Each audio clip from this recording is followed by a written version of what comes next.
I thought we've had a good week. I think we're at that stage where most teams, when they've had 5 straight games now, and it tests you. It tests you, your energy, your effort, and I thought they've responded pretty well. It wasn't quite as enthusiastic, but I expect that from doing it a long time. But I thought the execution and attention to the game plan was good. So, we're still battling some health, but a lot of teams I'm sure are. But we got to next man up and find a game plan that works for who we have available and get our kids ready to play against what's, I think, an improved UMass team, particularly defensively. And then offensively, they kind of make you do some different stuff to fit all the gaps, and then that leaves you vulnerable on some shot plays. So we're going to have to play really disciplined with great eyes on defense. But I've been pleased with the week. Just hope it translates into Saturday. You happy to have a day game here this Oh yeah, you know me. I'd play at 9 a.m. if they'd let us. If TV would let us, I think our kids would enjoy that. We get up every morning, so I like every time. It seems like Texas and all those guys always get these noon kicks, and but we're going to do what's best for our fans and our people and our program. But you will never find me arguing for an early kick against it. Look at their defense. I mean, they call him, Dr. Blitz. I think Coach Brown. A couple Power 5 transfers at DN, Cushing and Zero, and one on the other side. How do those guys affect the game? They're very athletic. One of them was like Player of the Year in the state of Pennsylvania out of high school and signed with Penn State. And I think they're much improved, much more athletic. They don't have quite the girth maybe that some of the teams we've played inside, but they're every bit as athletic. And it's a blitz fest. And they're coming from all different directions and different fronts, and that makes it challenging on our quarterback to set the protections, and on our O-line and the run game to know what kind of game they're facing on a given play. So it can make you look bad at times. Then their Mike linebacker, Mackey, 49. Yeah. Good player. FLs. How does he affect the game? He's just a really good player. I mean, he's a football player. He's around the ball every play. They create turnovers, and he's kind of like, if I had to, I don't know this, but he appears to be like a captain. He plays like it. Is Charlie still begging you to play this week? He's not quite ready. He did get his cast off. He started his hand therapy this week, and he'll have to do that hard the next few weeks in the hopes that he can be back pretty quick. It's not often in today's game that you face a team that on offense that runs the ball maybe 2 or 3 times as much as they do passing, as far as UMass does. What type of challenges does that present when your defense so used to going up a team that likes to spread the ball around and throw it a lot, when you're going up against a team like to run the ball? Well, it's not. It's not the fact. I mean, there's teams that run it. It's really how they do it that causes you problems. It's the same world of the what we faced at Southern Miss in the second half. Other than they have a quarterback that's doing it, but they're making you having to match all the gaps that they create and try to guard their receivers for these shot plays. So it's not so much that they run it, twice as much as they throw it. It's just the system that they have forces you to play. You really only have 2 options, and they know those options. Josh Aldridge consider them an option team. Is that essentially how you guys have been preparing for them this week? Well, yeah, we prepared for what we've seen on film. I think they'll continue to do that, I think. But obviously every game's different, and people may change, and we have to adjust. And we get that a lot. I don't think people play us the same as I see on film a lot of the times. And I'm kind of used to us having to adjust, and I'm sure Josh and them they may have to also.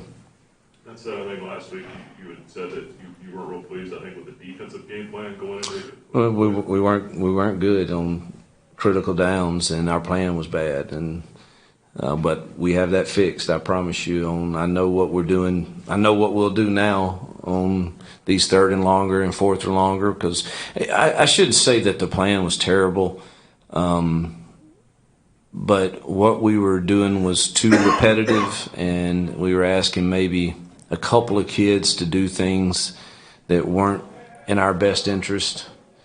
And so I just, I don't get involved too much with the defense other than those kind of scenarios. And Sunday I met with Jack and Josh, and we came up with 2 things that I know would stop these 3rd and longs and 4th and longs that if I had to face would be a problem. So we got those in.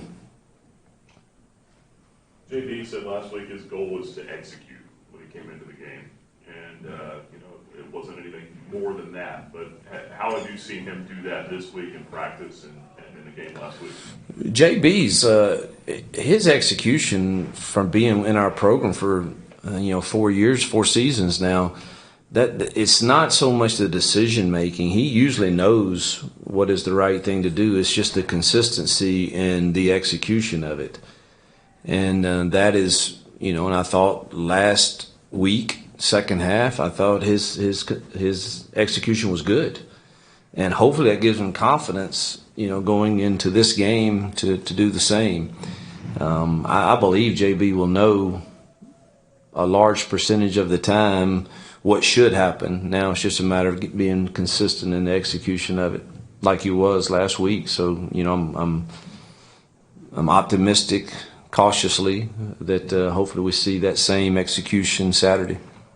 TJ Green's been dressed the past few weeks, but he hasn't gotten in the game. Is that just a matter of you going with the hot hand with Day and Shadro? Or? Yeah, I just don't, he doesn't. Hopefully we can get him in. I love that kid, and he's a great teammate and a good player, but I still don't think he's 100%, unfortunately. He still has a little gimp to his stride.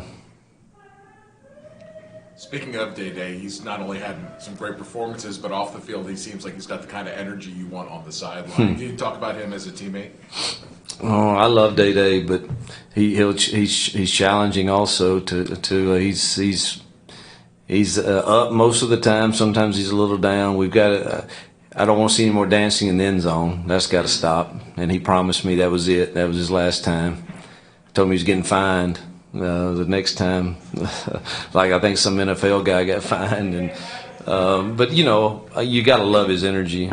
I love the kid. He's honest and raw and real and transparent, and there's sometimes you get somebody that you're having a conversation with, and you're like, I'm not really sure that they're really telling me the real side of what they're really feeling. But Day, there is no doubt in my mind.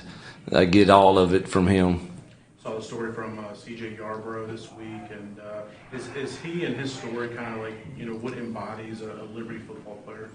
I think CJ is one of our best leaders, and I think it came through being put in the fire. I know that in my life, I have gotten a lot better, wiser, stronger through hard times probably than I have by always getting it right. And I think CJ's journey with his family, with football, with just his identity, and boy, he's so mature right now and has wisdom and is not afraid to lead by voice or action. Really proud of him. You brought up it was about you're seeing him get back into football shape, but you brought up when he came back in spring how much of a leader he already was. Is that because of taking a year off and having a different perspective about life, that he'd come in and say, hey, let's do the small things like keep our lockers clean, do that sort of thing, and those small things you can turn to each other on the football field when the lights are brightest? Yeah, again, I think that just everything that he journeyed through has contributed to who he is today.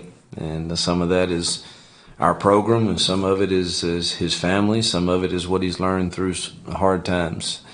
But he was a leader before he left, really, but really has matured nicely in his time away. You got Ed online. line with a question.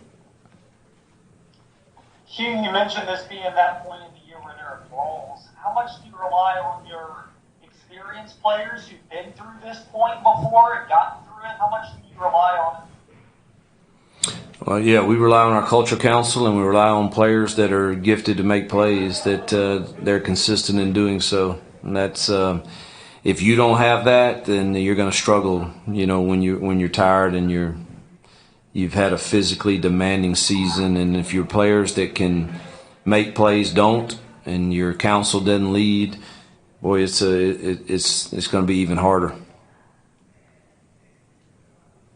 This is the importance of these next couple weeks. You know, the schedule gets tougher, and after this with BYU and Arkansas, and a chance to get bowl eligible here over these next couple weeks, if you can take care of business. I mean, how important is the stretch?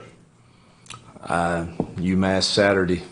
I mean, that's all we have. That's the opportunity in front of us, and hopefully we can come back with a fifth win. You know, I've been very open that, you know, getting bowl eligible for a fourth straight year I think is a great accomplishment, particularly with the schedule that we were facing and the injuries we've had and the quarterback shuffling. And but all that matters is, can we get this one this week, and then we'll turn our attention to whoever we have next. Coach, you mentioned CJ being such a great representative of this program and what it really stands for. Going into a road environment where, you know, UMass has made a little bit of national news with the day they have planned. How big are stories like CJ's just to represent, you know, to the road crew? Yeah, what the school's about. Hopefully, our whole team, and staff, and everybody that goes with us will exemplify, you know, what Liberty really is, and you know. And CJ is certainly one that will, and we've had great talks this week when talking about our weekly theme. And you know, bottom line is we have a chance not only to play football at a high level and win, but we also have a chance to say, you know, ultimately, I think being a Christian just means they'll know us by our love. Period. You know, and I don't see that as an option. So I hope everybody, wherever we play, just we want to compete, we want to win, but hopefully there's a little something different about us.